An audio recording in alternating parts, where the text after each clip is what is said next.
Euzubillahimineşşeytanirracim. Bismillahirrahmanirrahim. Elhamdülillahi Rabbil alemin. Ve salatu ve selamu ala Resulihi Muhammedin ve alihi ve ashabi ecmain emma ba'd.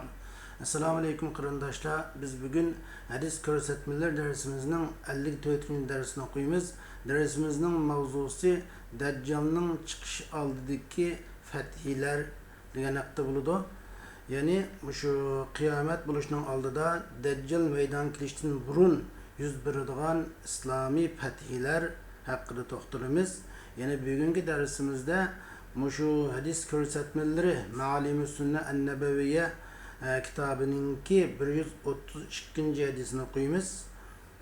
An Cabir ibn Samura en-Nafi ibn Utbe İbn Abi Vakkas kunna ma'a Resulillahi sallallahu aleyhi ve sellem fi gazve.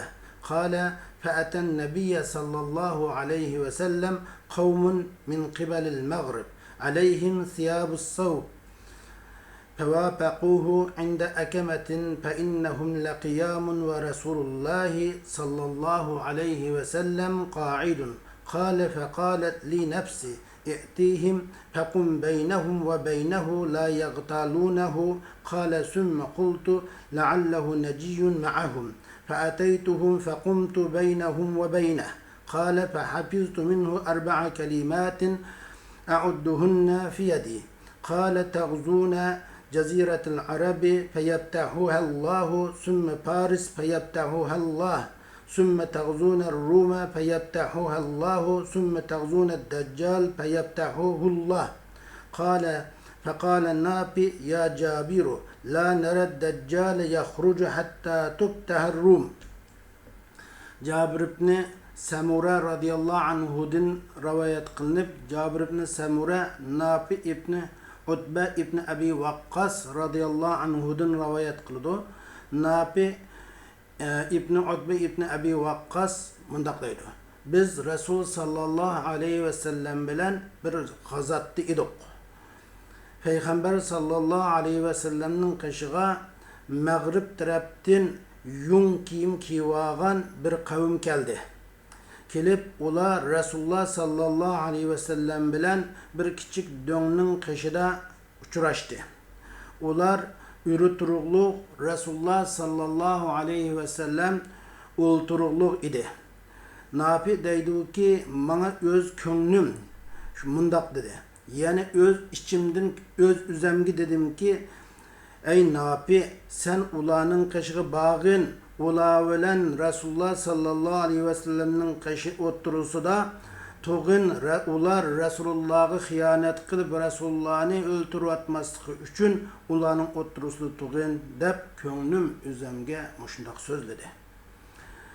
Nafi deydi ki an dedim ben yine öz üzümge belkim Resulullah sallallahu aleyhi ve sellem ula bilen mahbi bir parang buluş kılıvatkan buluşu mümkün dedim de yenilam men ulanın kaşığı kelip ula bilen Peygamber aleyhisselam'ın oturusunu tudum. Nafi deydi ki men Resulullah sallallahu aleyhi ve sellem'den 4 cümleni kulan bilen sanap durup yatlıp aldım. Nafi deydi Resulullah sallallahu aleyhi ve sellem mundaq degen. Ey Müslümanlar sile Arap arallarına uruş kılısıyla andın Allah subhanahu wa ta'ala bu arallarını Arap rayullarını azat kıp bürüdü. Fetih kıp bürüdü. Andın Parislarga uruş kılısıyla u rayullarını Allah silage fetih kıp bürüdü. Andın Rumlarga uruş kılısıyla u rayullarını Allah silage azat kıp bürüdü. Andın Deccalga uruş kılısıyla Allah o Deccal'ın silige mağlup kılıp onun işini silige fetih kıp bürüdü. Nafi dedi ki ey Cabir biz Deccal'ını Rum azat kılınmayı durup Deccal'ını çıkırı dep qaramayımız degen. Bu hadisni İmam Müslim özünün Sahih Müslim degen kitabıda çıkargan. Bu hadis mana Peygamber sallallahu aleyhi ve sellem'nin peygamberlik alametlerinden bolgan bir alamet hesaplandı. Çünkü Peygamber aleyhisselam bu hadiste özü vafat tapkandan kin yüz beradigan nurgun fethiler Arap rayonunun fetih kılınışı Parislarning Rumlarning fetih kılınışı Dajjalning mag'lub qilinishidan iborat. O'zi o'lgandan, vafot topgandan keyin, dunyodan ketgandan keyin yuz beradigan nurg'un ishlar haqida xabar bergan. Amaliyotda Rasululloh sallallohu alayhi vasallamning bergan xabarlarining bir qismi amaliyotda vujudga chiqqan va yana ba'zilari Dajjalning chiqishidan iborat, ba'zilari yani buningdan keyin chiqadiganligi kutilmoqda. Chunki payg'ambar sallallohu alayhi vasallamning xabari haq. Peygamber Aleyhisselam'ın xabari hargiz xata yoki almash bo'lib qolmaydi. Chunki Peygamber sallallohu alayhi ve sellem o'zining xohishi bo'yicha so'zlamaydi. Chunki Alloh subhanahu va taolo Sur Najmning 3 va 4-oyatida mundaq deydi. Estağfirullah mineşşeytanirracim. Bismillahirrahmanirrahim. Ve ma yantiqu anil hava in huwa illa vahyuha. O Muhammedun sallallahu aleyhi ve sellem özünün havayı həvəsince, özü xalab, öz köngli boyunca söz qılmaydı.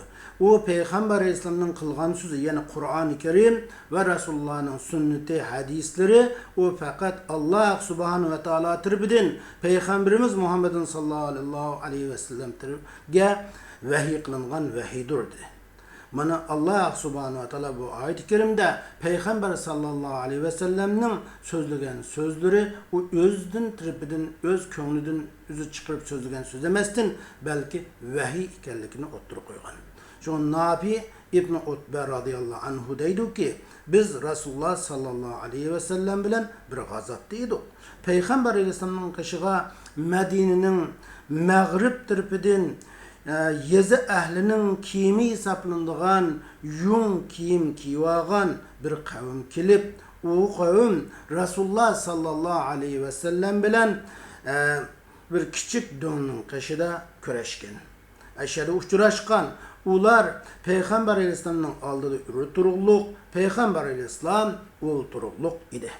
Nafi İbn Utbe deydi ki, bana öz könglim şundaq sözleydi. Menin könglimde şundaq üzemgi sözledim ki, yine ey Nafi, ulanın kaşığı bağın, sen ula bilen Resulullah sallallahu aleyhi ve sellem'nin oturusu da, ular Resulullah tuymay qalğan çağda öldürüp atması üçün, ulanın oturusu da Resulullah'ını saklaş üçün, muhafizat kılış üçün turğayın dep, könglim öz üzemgi şundaq sözledi.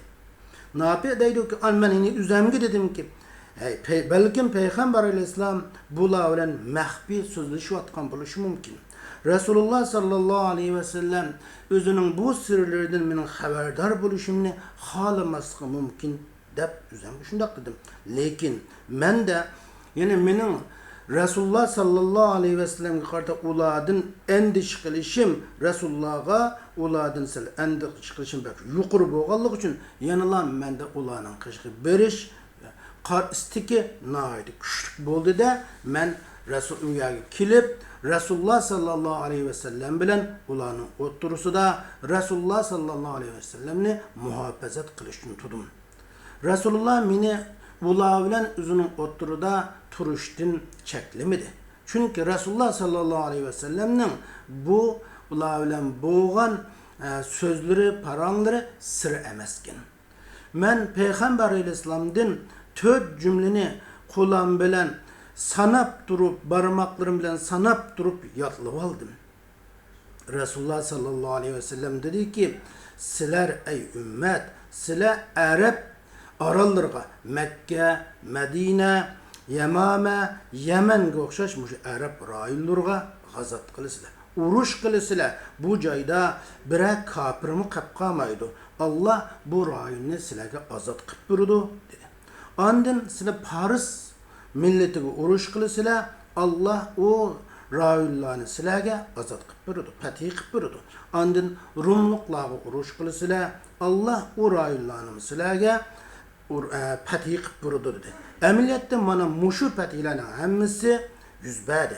Paris ve Şamlıklar Ömer ibn Hattab radıyallahu anhu'nun devrede azat kılındı. Parisler ile Şamlıklarınki rayilleri. Onunki Rumluklar şehirleri onunkin azat kılındı. Ondan dedi Peygamber Aleyhisselam Deccal uruş kılısıyla Allah Deccal neslige mağlup kıldırıp yine onun işini neslige fatih kıpırdı. Ama bu 4. iş yani Deccal'ın mağlup kıldırılışı Deccalga uruş kılıştan ibaret. Bu iş dahi yüz vermedi. Allah halisa bunun dinkin 101 idi. Nafi dedi ki Nafi İbni Utbe ey Cabir deb Cabir radıyallahu anh dedi ki rahimahullah biz Deccalni Rumluklar azat kılınmay turup Rumluklar rayını fetih kılınmay turup Deccalni çıkırı deb qaramaymiz degan. Yani Deccalning çıkışı çuqum Rumluk zemini fetih kılınıp bolgandan kin bulduğanlarını oturup koygan. Hem de bu hadisning fiqh noktasından qaraganımızda İmam-ı Qurtubi rahimahullah mundaq deydi. Bu hadisdeki tağzuna sile gazat kılıslar degan bu hitap gerçi şu yada hazır bolgan kavimler için bolsumu ama maksat ani şula ve şulaga okşaş bolgan sahabe kiramlar murat ve tabi onundan keyin ani mazkur rayullar ula arqılıq fətih qılınğan tabiillah məqsəd bunda. Və uladın ki, qiyamət günügəcə Allah yolunda uruş qılıdığan, Allah'ın din üçün cihad qılıdığan din əhli məqsəd qılınıdı.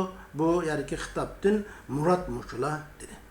Endi Peygamber sallallahu aleyhi ve sellem'nin bu hadisi, yani Resulullah sallallahu aleyhi ve sellem'nin yeni bir hadisi olan mana cihette ittifaqlaşıdır ki, Peygamber aleyhisselam mundaq degan. Mening ümmetimden bir taife hemişe hak üstüde galbi devam kılıdı. Ularını yardımsız koygan kişiler ularga zarar yetkizemeydi. Ularını bütün adamlar yardım kılmayı taşlap koysumu ular yenilen mağlup olmaydı. Ular yani şunda galbilik halette devam kılıp Allah'ın emri kelgen kadar müşahalette buludu degan. Hem de hadisten hulasılayımız ki bu hadis bunu Peygamber sallallahu aleyhi ve sellem'nin peygamberlikinin alametlerinden boğan bir alamet hesabında. Çünkü Peygamber aleyhisselam hayat vaxtida bergen haberler emniyette rast şundaq yüz bergen. İkincisi Arap zemini Peygamber sallallahu aleyhi ve sellem haber kılgandek Müslümanlığa fetih kılıngan. Üçüncüsü Parislarning ve Rumluklarning halaketi Müslümanlarning kulu bilen buludu. Dördüncüsü Müslümanlar ta ki kıyamet günüce Allah tarafından yardım verilgüçü buludu degan mezmunlarni bu hadisdan xulosa olaymiz. Ve ahir da'vana enelhamdülillahi rabbil alamin.